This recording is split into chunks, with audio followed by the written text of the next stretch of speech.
Bonjour et bienvenue dans cette série de podcasts entièrement dédiée aux professionnels de l'informatique. Alors au menu, nous allons bien entendu parler technique mais aussi fonctionnel et essayer de voir avec eux quels sont leurs défis, leurs enjeux et la manière dont ils vivent leur métier et leur passion au quotidien. Bonjour à tous, aujourd'hui je suis en compagnie d'Antoine Aguado qui est VP France et Sud de l'Europe pour Elastic. That's when I decided to hack you. Whoever's in control of the exit nodes is also in control of the traffic, which makes me... Bonjour Antoine. Bonjour Philippe. Alors aujourd'hui, on va parler d'un sujet qui concerne un petit peu tout le monde et qui est un peu flou dans la tête de beaucoup de gens, même s'il y a vraiment de l'attraction sur le sujet, c'est tout ce qui va être autour de la data. Et qui mieux pour parler de la data que quelqu'un qui travaille chez Elastic. Donc je pense que beaucoup de gens qui écoutent ce podcast connaissent parfaitement cette société. Et l'idée d'aujourd'hui, c'est qu'on va pouvoir discuter vraiment de la data, de ce qu'on peut en faire, de l'approche horizontale, de comment sortir des silos, comment essayer d'évoluer, et puis un peu se donner un petit peu une perspective sur le long terme de où est-ce qu'on va avec tous ces sujets. Mais avant d'entrer dans le vif du sujet, pour ceux qui connaissent ce podcast, j'aimerais faire un petit retour en arrière avec toi, Antoine, pour savoir si tu peux me raconter ton premier projet informatique. Merci pour Philippe déjà pour cette session aujourd'hui d'échange. Oui, mon premier projet informatique, ça a commencé en 1990. À l'époque, on était au tout début de Windows et ma première expérience, ça consistait en fait à me connecter d'un terminal qui se connectait à un serveur OS2, qui était un nouveau système d'exploitation développé par IBM, qui était pour la première fois multitâche et multi-user. Et donc, c'était un peu l'operating system, le Graal, des pionniers de l'époque, avant que Microsoft réellement démocratise l'OS Windows à travers des milliards d'utilisateurs.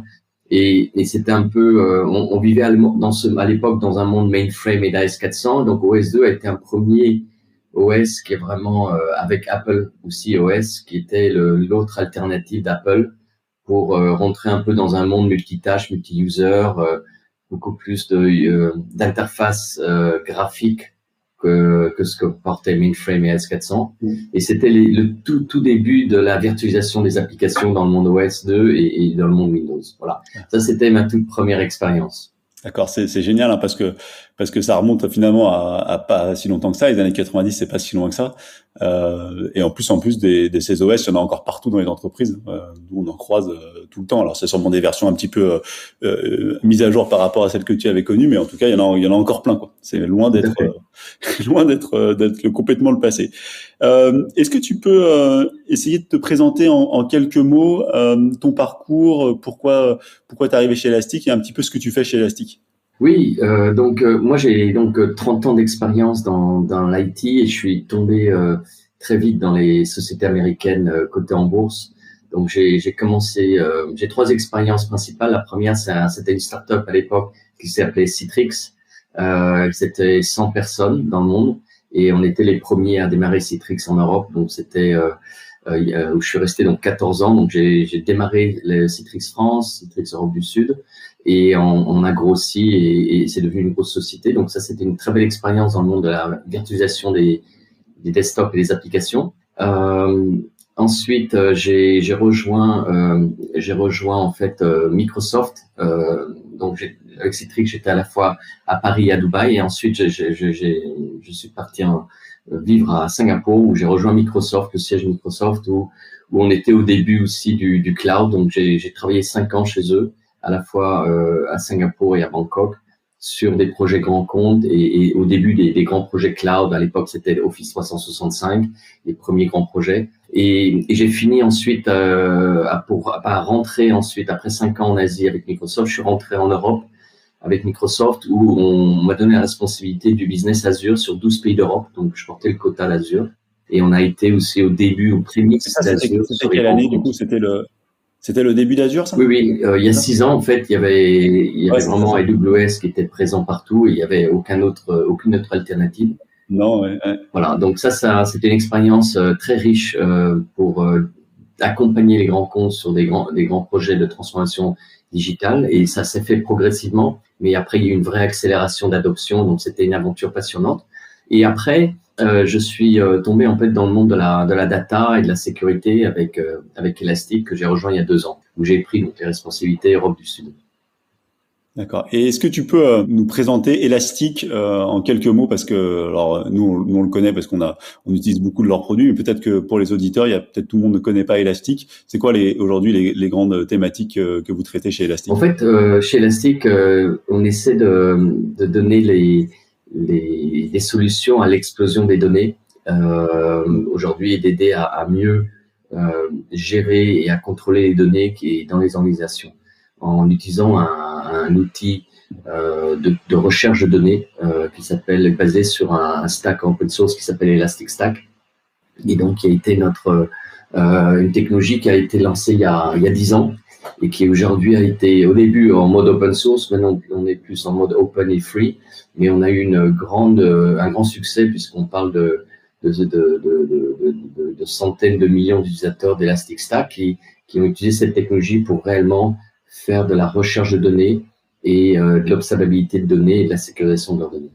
Ouais, moi je dirais, alors moi je suis un gars du terrain, que maintenant il y a de l'élastique à peu près dans tous les projets, dans toutes les sociétés, il y a un bout d'Elasticsearch ou une base qui tourne quelque part, quoi. C'est assez rare. Oui, je pense qu'il y a eu un phénomène de démocratisation, je pense, pour la gestion de la donnée, puisque c'est le fait d'avoir démarré dans le mode open source, d'avoir eu une communauté qui a enrichi cette plateforme d'Elasticstack, fait qu'en effet, on a beaucoup de sociétés, qu'elles soient grandes, petites ou moyennes, en France, qui utilisent soit d'une manière non stratégique ou certains d'une manière stratégique, élastique, dans l'organisation. Ouais, et je dirais pour compléter, je sais pas si tu partages à ce point de vue, mais c'est effectivement une techno qui est pas réservée qu'à des grands comptes, parce que souvent dans les grosses technologies, on se dit bah la marche à l'entrée elle est très très très compliquée et du coup il va falloir une grosse équipe et compagnie. Et la force de ces produits-là, c'est que même comme tu dis, des toutes petites startups ou des toutes petites DSI, on peut avoir besoin et on peut facilement implémenter l'Elasticstack. Oui, et tout à fait. Je pense que c'est vraiment dans cette culture de open and free qui est propre à notre fondateur, Shai Banon, c'est de pouvoir ce qu'on appelle démocratiser en effet la recherche et la gestion des données au plus grand nombre, que ce soit des individus, mais en effet que ce soit pas réservé uniquement aux plus grandes sociétés françaises, mais que ce soit aussi démocratisable et qu'une start-up qui démarre à 2-3 personnes puisse immédiatement utiliser. Et on le voit d'ailleurs quand on voit dans le monde des startups en France et en Europe, on voit beaucoup de startups qui utilisent Elastic aussi de différentes manières. Ça nous fait parfaite transition avec le monde de la donnée, de la data. Aujourd'hui, est-ce que tu peux nous expliquer, parce que dans la tête des gens, il y a un petit peu de confusion.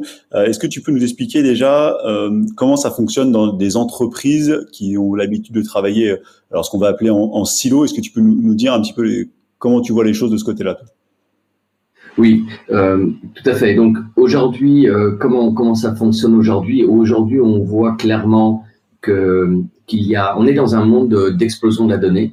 Donc il y a de plus en plus de données dans l'entreprise et ce qu'on voit clairement, c'est que la gestion des données, qu'elles soient structurées ou non structurées, c'est vraiment géré d'une manière en mode silo. C'est-à-dire qu'on a différents groupes de décideurs qui ont besoin de gérer les données et ça se fait dans un mode très siloté. Donc on a par exemple toutes les équipes infrastructure, les équipes de DevOps, les équipes sécurité, tous les différents métiers qui eux sont tous à avoir des données et aujourd'hui ne les partagent pas dans une plateforme commune. Et chacune de ces équipes souhaite rester et garder un peu le contrôle des données. Ça c'est un peu la tendance qu'on voit aujourd'hui, mais ce modèle pouvait marcher à un certain temps face aux nouveaux défis des entreprises, notamment dans la transformation digitale ou face aux attaques de sécurité qui augmentent. Ce modèle-là ne fonctionnera pas pour les sociétés qui restent dans cet environnement de gestion de data d'une manière très silotée. Et ce qu'on est en train de voir comme tendance, notamment, c'est qu'il y a aussi de plus en plus les RSSI, donc les directeurs de sécurité qui entre guillemets par design, ont peut-être cette volonté en premier de casser les silos des données pour essayer d'avoir une approche plus horizontale de ces données. D'accord.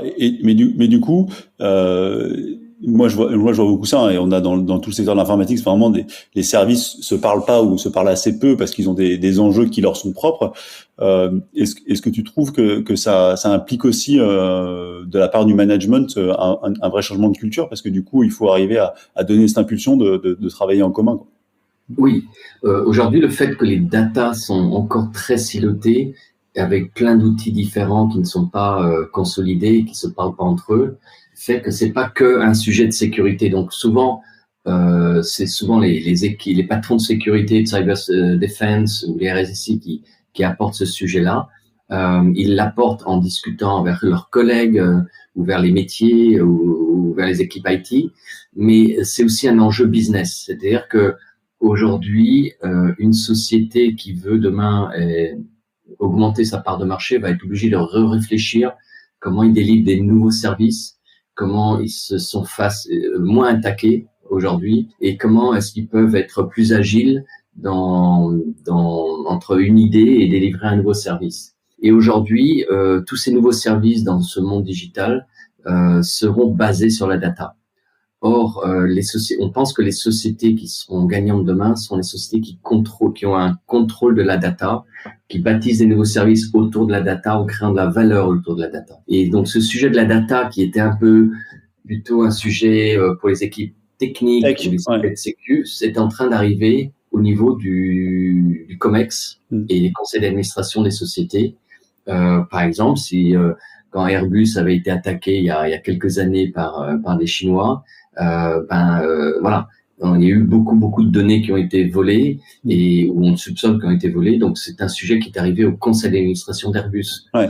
Et ça c'est nouveau depuis très peu de temps où ce sujet de la data arrive au conseil d'administration, mais il y a encore beaucoup de travail à faire pour pouvoir mettre en place des solutions pour mieux contrôler les data. Ouais, c'est vrai parce que souvent la vision qu'en ont les clients c'est ok, on a de la data et au mieux on en fait un petit peu de BI ou de reporting dessus, mais ça s'arrête là, quoi. L'entreprise n'est pas tournée autour de la data, quoi. Clairement pas. Aujourd'hui, dans la majorité des entreprises. Donc c'est vraiment ça qu'il faudra réussir à casser, quoi. Ouais, et je pense on voit donc des sujets de data qui sont très très fortement liés au sujet de sécurité. Donc aujourd'hui, dans les conseils d'administration, on a des gros enjeux de sécurité qui doivent être adressés. Et donc, quand on parle de sécurité, on parle de data. Ensuite, c'est de réinventer des nouveaux services. Donc, on voit toutes ces transformations et ces discussions au niveau du board. Comment est-ce qu'on va accélérer la transformation digitale? Et quand on parle de transformation digitale, c'est aussi bâtir des nouveaux services sécurisés, mais aussi où on a un contrôle de la data. Et pour ça, il faut donner une plateforme de data qui soit plus accessible et plus complète aux décideurs pour pouvoir réagir et bâtir des nouveaux services de demain qui sont basés autour de la data. Et du coup, c'est là où on va commencer à parler un petit peu d'approche horizontale. Oui, tout à fait. En fait, ce qu'on voit aujourd'hui, c'est que pour essayer de casser cette approche un peu silotée, c'est quoi aujourd'hui les conséquences? C'est que cette approche silotée montre qu'il y a absolument un manque d'agilité pour contrôler les datas. Donc aujourd'hui, il y a un besoin d'essayer d'avoir une vue 360 degrés de toutes les datas. Et dans les datas, on différencie deux types de datas. Les datas structurées, qui sont les datas générées au sein de l'entreprise, mais aussi la plus grande explosion de data vient aussi de données non structurées. Et c'est là la combinaison d'avoir une vue sur les données non structurées et structurées en même temps est un vrai enjeu. Donc aujourd'hui, pour casser un peu ce silo, on parle aujourd'hui d'une possibilité d'avoir une approche plus horizontale de la data pour s'approcher d'une contrôle à 100% des datas plutôt qu'un pourcentage faible des datas qui circulent dans l'entreprise. Et pour ça, donc, on essaie, à travers notre technologie, de résoudre des problèmes liés à cet héritage numérique en permettant d'intégrer toutes les données d'une organisation, quel que soit, on a parlé de l'explosion de data, mais aussi on a les sources de data, donc leurs origines, qu'elles soient structurées, non structurées, qu'elles viennent de l'entreprise ou en dehors de l'entreprise, mais aussi des lieux de stockage. Donc, on a aussi une diversité des lieux de stockage, notamment pour les clients qui sont dans la transformation cloud. ils vont avoir aussi de plus en plus d'endroits où les datas sont installées. Donc il y a un besoin en fait d'intégrer toutes ces données de l'organisation au sein d'un seul endroit.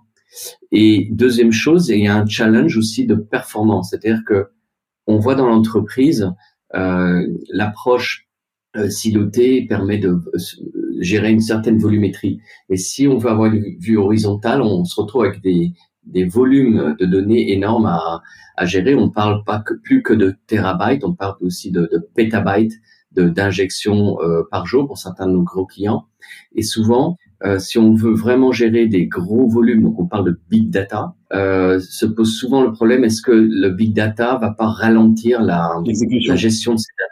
Ouais. Et donc, le gros enjeu, c'est pas uniquement ce dont on a parlé tout à l'heure, pour consolider l'ensemble des données, quel que soit leur lieu de stockage, mais aussi de pouvoir gérer des gros volumétriques de data en temps réel, pour apporter en temps réel des réponses à la gestion des données, soit pour des organisations commerciales, mais aussi quand vous êtes attaqué par des attaques de cybercrime, comment répondre plus rapidement aux attaques en allant plus rapidement analyser les données de sécurité de l'organisation.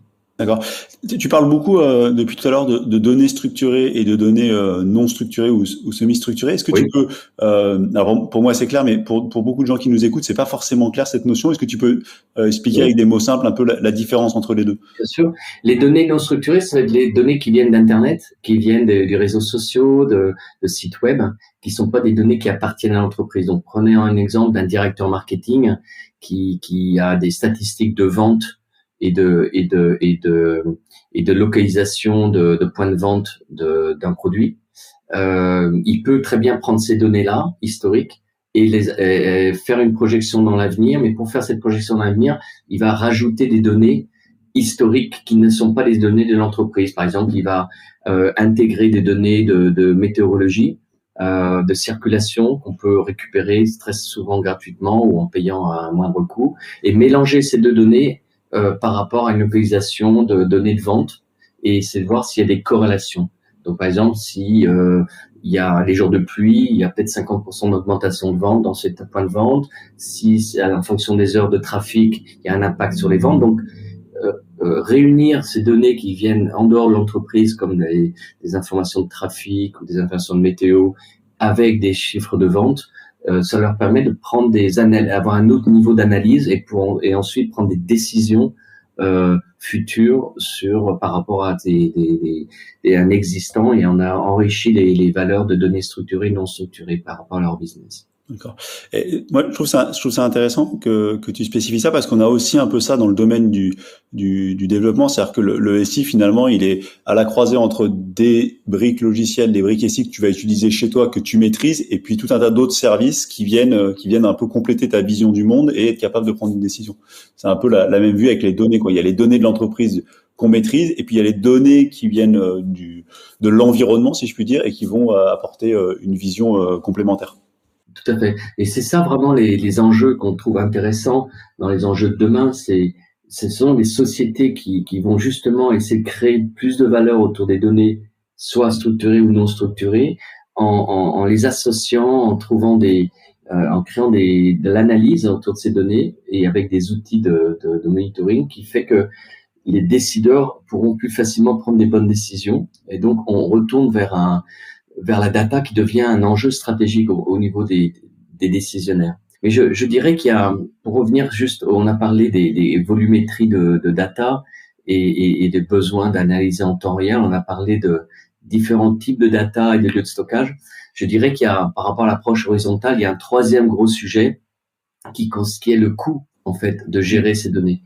On est enfin dans un monde où l'explosion des data fait que il y a besoin d'essayer de trouver un moyen de à la fois mieux traiter les données plus rapidement, mais en même temps essayer de stocker les données avec un meilleur ratio qu'aujourd'hui. Donc aujourd'hui, on parle de classifier les actifs de données.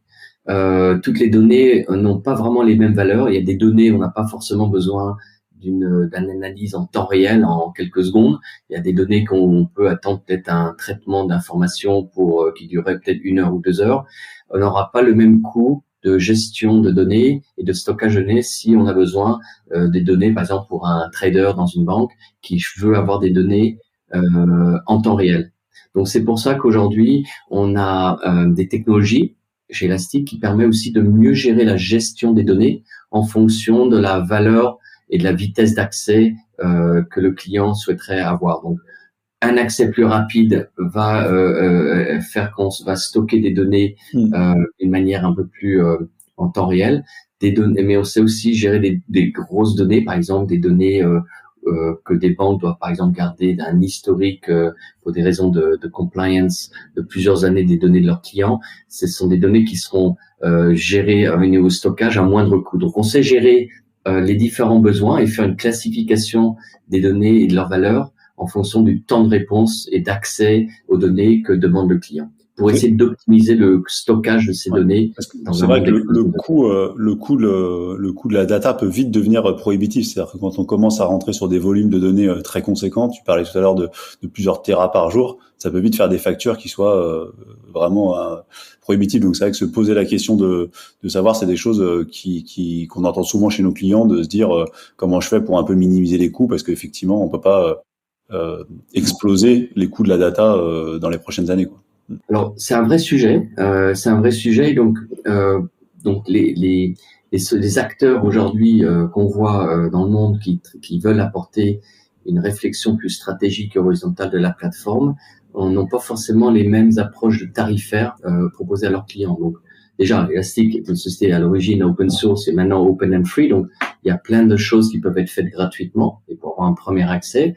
Ensuite, quand il s'agit de services peut-être plus critiques, il y a aussi la manière de tarifer nos licences. Donc chez Elastic, on a essayé d'avoir une approche un peu différente et un peu disruptive par rapport à la facturation. Aujourd'hui, on a constaté plusieurs choses. C'est que les données aujourd'hui les éditeurs qui font de la gestion de données souvent facturent en fonction de l'injection. Plus vous avez de données qui sont intégrées, plus c'est cher et c'est linéaire. Et donc ça fait peur à beaucoup de clients. Ils se disent dans ces cas-là, je vais faire des restrictions. Je vais pas analyser toutes mes applications. Je vais analyser qu'une partie de mes données cloud et pas toutes. Et je pense pas le modèle vers lequel on devrait aller. On devrait plutôt aller vers une démocratisation, l'accès à tous, mais aussi pas de limite en termes de type d'application, volume de données, et que l'on souhaite analyser. Et pour ça, donc, on a fait un modèle en fait de tarification de licence qui consiste uniquement à l'utilisation de la ressource, pas en fonction de la quantité d'injection de données. Et ça change énormément le modèle économique pour pouvoir donner un modèle économique beaucoup plus viable pour gérer des big data. Ouais, et puis je partage ton constat. Nous, on a souvent chez les clients et d'ailleurs qui fait souvent, qui donne souvent peur dans tous les services cloud, c'est que cette consommation à la donnée ou à la volumétrie de données ou à l'injection, c'est quelque chose qui est difficilement quantifiable de prime abord. Et du coup, souvent les clients se disent, bah, je sais pas où on va aller, on n'est pas capable d'estimer, donc du coup, ça freine un peu les projets, quoi.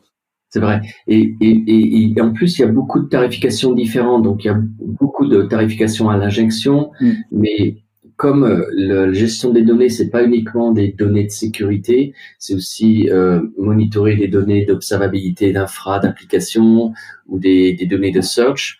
On a des types en plus de licences chez d'autres éditeurs, par exemple, qui sont en nombre de postes de travail, ou en nombre d'applications, ou en nombre de containers. Et ça rajoute une complexité pour estimer le coût de la gestion des données. Donc nous, on a voulu simplifier ça en leur donnant vraiment uniquement par ce que vous utilisez, quelle que soit la quantité de données, et en même temps utiliser la même plateforme et le même outil, qui est Elasticstack, quels que soient les cas d'usage. C'est-à-dire que vous voulez faire du monitoring de données sécurité, vous n'avez pas besoin d'acheter un autre outil avec d'autres licences pour faire du monitoring des data des applications ou de monitoring votre cloud. C'est la même plateforme, le même outil, la même interface pour des besoins différents. Donc, on essaie dans la perspective d'essayer de démocratiser et sans limite le nombre d'applications et de données à un moindre coût on a aussi un modèle de licence qui est vraiment adapté et simplifié. Ok, c'est toujours bon à savoir. On va faire une petite transition sur un terme qui devient un peu à la mode, c'est le data platform ou la data platform. Ça dépend comment on le voit. Est-ce que tu peux nous donner un petit peu une définition de ce que c'est, de ce que ça change par rapport à avant et comment vous le voyez chez Elastic? Oui. Donc la data platform, en fait, c'est un concept qui existe déjà. C'est pas un terme nouveau, mais je pense que les besoins de mettre une data platform a évolué et encore plus ces dernières années par rapport aux demandes de l'environnement. Ce qui a changé aujourd'hui, donc l'idée principale, c'est qu'il y a eu aujourd'hui il y a une multitude d'outils de monitoring des données silotés, utilisés par différents personnes dans différents départements des entreprises, qui fait que il y a un manque d'unité et de visualisation à 360 de données. Donc, beaucoup de gens se disent, est-ce que je continue dans cette approche silotée ou est-ce que je veux une approche horizontale? Et si on veut avoir une approche horizontale de la data, on pense qu'il faut réfléchir à une data platform qui est justement une couche qui permet de supporter une approche horizontale de la gestion des données. Et pour ça, et être capable de gérer des données exploitables en temps réel et à grande échelle. Donc, le concept même d'une data platform, c'est justement s'éloigner de cette différentes répartitions des outils, d'essayer de consolider tous ces outils vers une seule data platform qui permet de répondre à toutes les problématiques autour de la data. Ça, c'est le premier concept. Pour y arriver, il y a principalement quatre étapes importantes pour pouvoir bien exploiter ces données d'une approche dans un environnement data platform. La première, c'est une data platform, c'est une plateforme qui vous permet de centraliser toutes vos données, quel que soit leur emplacement. Donc, toutes sortes de données, quels que soient les emplacements, quels que soient les data centers, qu'elles soient on-prem ou cloud, en hybrid cloud ou multi-cloud. Donc, centralisation des données dans une data platform, c'est le premier bénéfice d'avoir une data platform. Deuxièmement, pour qu'une data platform fonctionne, comme on a une multitude de sources de données, c'est de structurer toutes ces données d'une manière à avoir un champ, dans un champ indexé et consultable, pour pouvoir aussi faire des consultations plus rapides et d'avoir un champ indexé pour pouvoir avoir une approche commune d'indexation de toutes ces données. La troisième étape consiste en fait à d'offrir un tableau de bord, un dashboard, pour visualiser toutes ces données essentielles. Donc et d'avoir un tableau de bord qui peut être personnalisé en fonction des décideurs qui ont besoin d'accéder à ces données. Mais le socle est la même. Parce que l'objectif de la data platform, c'est que n'importe quel profil de l'entreprise se connecte à la même data platform. Voilà. Donc la centralisation des données, la structuration des données sur un champ indexé permet d'avoir un socle qu'on appelle Elastic Stack, sur lequel on va pouvoir créer des dashboards, mais c'est toujours le même socle. D'accord. Donc, que ce soit des dashboards pour un patron de sécurité, que ce soit un dashboard comme on a aujourd'hui déjà dans des directions, des COMEX qui utilisent des dashboards Elastic tous les jours, qui sortent du même socle, que ce soit un décideur, un patron d'infrastructure, ou que ce soit un patron d'application ou DevOps, ce sera toujours le même socle sur lequel on sortira des tableaux de bord en fonction des besoins dont ils ont besoin. Et du coup, ça, c'est une approche qui demande évidemment de mettre tout le monde autour de la table. Comment ça se passe opérationnellement? C'est-à-dire que comment vous approchez le projet dans une entreprise? Le projet, souvent, on a, comme tu disais tout à l'heure, on a déjà de l'élastique qui est utilisé très souvent d'une manière un peu partout, mais d'une manière assez silotée. Donc, c'est d'essayer déjà d'identifier l'ensemble d'utilisation d'élastique dans une organisation. Sensibiliser les différents responsables de cette gestion de leurs données dans leur département, qu'on pourrait peut-être faire un projet plus horizontal, et de trouver parmi ces personnes-là quelqu'un qui voudrait prendre ce projet au niveau transverse dans l'organisation.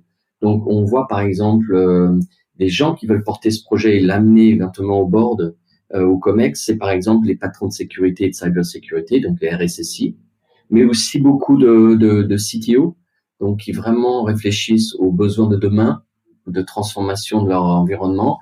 Et on voit beaucoup de groupes CTO qui prennent ce genre de projet, mais c'est aussi des Chief Digital Officer ou des Chief Data Officer. Donc les deux CDO c'est aussi 2 autres profils supplémentaires qui peuvent être capables de prendre ce projet d'une manière transverse. Sachant que c'est encore des postes qui sont assez récents dans les entreprises. Oui, alors oui, tout à fait. Et je pense que ce projet ne marche que si la personne a une vraie autorité, c'est-à-dire au niveau du board, en disant, voilà, je suis le CDO et j'ai l'autorité du board of directors d'avoir cette réflexion horizontale. D'accord. Ok.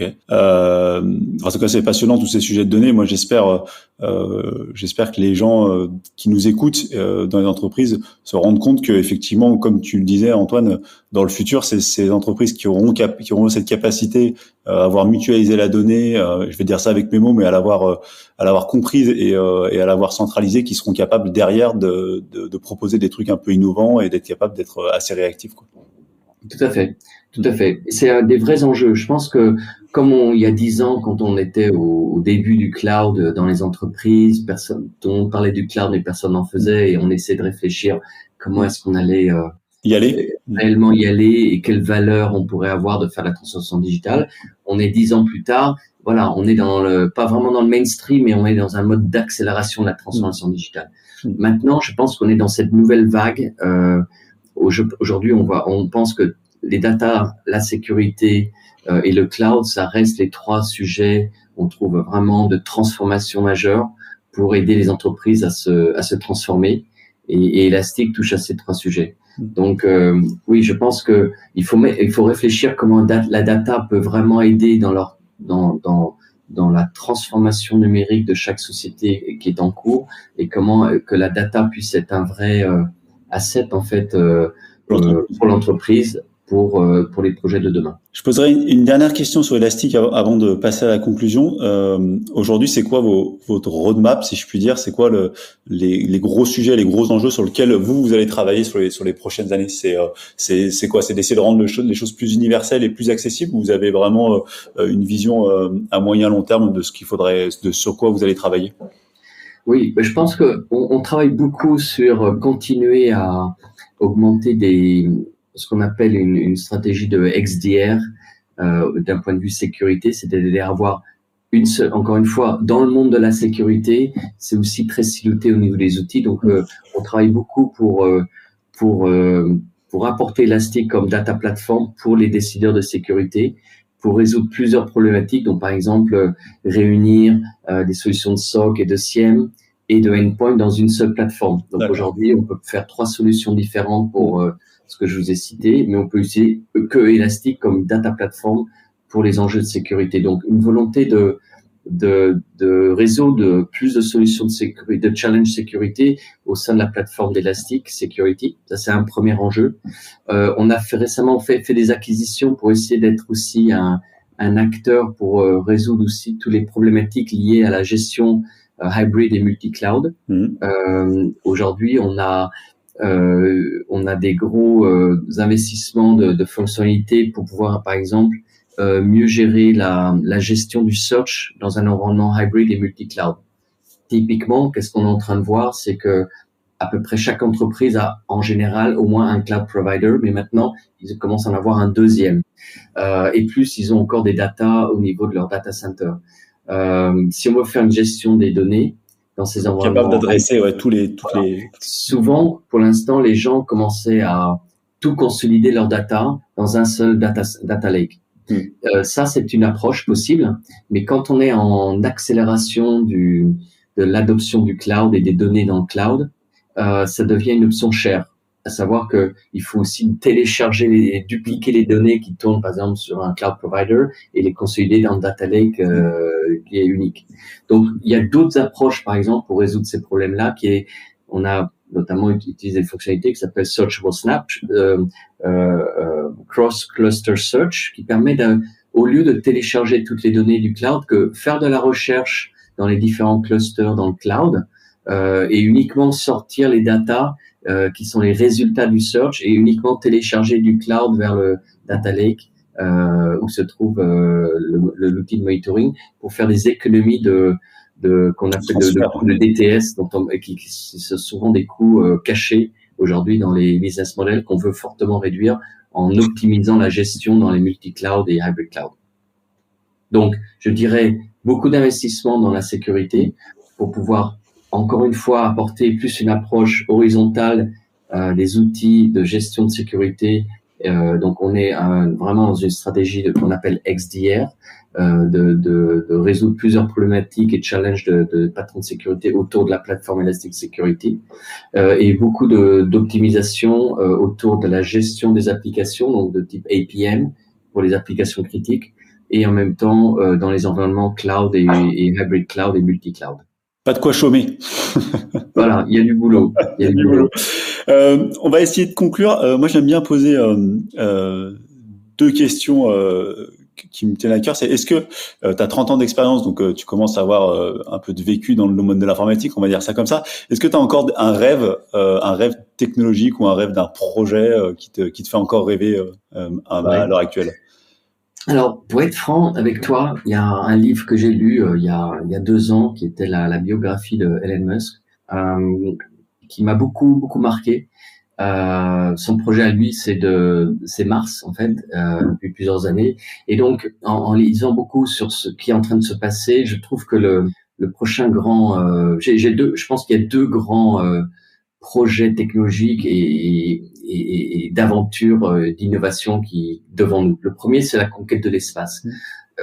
Comme tu le sais, on était dans un monde où la NASA et l'Europe, l'Agence européenne de l'espace, ESA, étaient pratiquement les seuls fournisseurs pour nous envoyer dans l'espace. Aujourd'hui, on est en train de réellement voir une révolution pour la conquête de l'espace, avec des acteurs privés comme Virgin avec Richard Branson ou avec Elon Musk avec SpaceX et Dragon. C'est de pouvoir lancer des humains et aussi des satellites à grande échelle dans l'espace. Pour moi, ça, c'est une vraie révolution. Et je pense que les aventuriers de demain, c'est les gens qui sont dans la conquête de l'espace. Et je dirais le deuxième grand, je trouve, projet technologique qui est juste en train de commencer, c'est tout ce qui touche à la métaverse.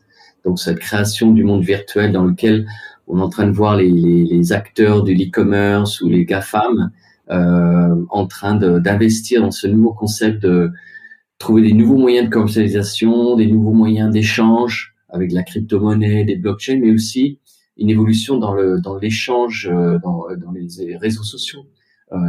Facebook, ça fait c'est un peu une vieille génération vers plutôt des technologies d'interaction avec l'intelligence artificielle, avec la réalité virtuelle, et je pense que le métaverse c'est aussi la prochaine révolution dans le monde digital. D'accord. Intéressant tout ça, on verra où ça nous mène. La dernière question que j'ai envie de te poser, c'est est-ce que tu peux me donner, j'aime bien cette question parce que je trouve ça toujours intéressant, c'est est-ce que tu peux me donner avec tes mots à toi, donc c'est pas la définition Wikipédia, hein, vraiment la définition que tu considères intéressante sur qu'est-ce que c'est qu'une bonne technologie? Pour moi, une bonne technologie, c'est une technologie qui peut être démocratisée à l'échelle de tout individu ou toute entreprise, et qui a de l'impact. L'impact soit à titre personnel, soit à titre professionnel. La technologie n'apporte pas que du bien. Pour moi, une technologie, c'est une technologie qui apporte de la valeur à notre société, que ce soit à titre individuel ou en tant que professionnel de l'entreprise. Belle définition. Antoine, merci pour cet échange. Pour ceux qui nous écoutent, on mettra dans la description du podcast les liens vers que Antoine nous fournira pour son LinkedIn et tout ça. Et puis n'hésitez pas à le contacter si vous avez d'autres questions ou si vous avez des projets élastiques qui peuvent être adressés dans votre entreprise. Antoine, je vais te laisser le mot de la fin. Est-ce que tu as un petit conseil pour nos auditeurs? Merci beaucoup déjà pour cet entretien, Philippe, et j'espère que ça aura apporté quelques idées de discussion, de débat avec nos auditeurs de ce podcast. Moi, je pense que mon mot de conclusion, c'est essayer de réfléchir à ce que peut apporter une stratégie autour de la data dans votre entreprise. Qu'est-ce que ça veut dire en termes de gouvernance en interne? Qu'est-ce que ça veut dire en termes de trouver des exec sponsors dans l'organisation qui veulent avoir une approche plus horizontale. détecter les talents autour de la data, essayer de les attirer, essayer de les garder dans votre entreprise, parce que je pense que les gens qui savent gérer les data vont être des personnes clés dans votre entreprise pour pouvoir être plus compétitifs dans le monde de demain.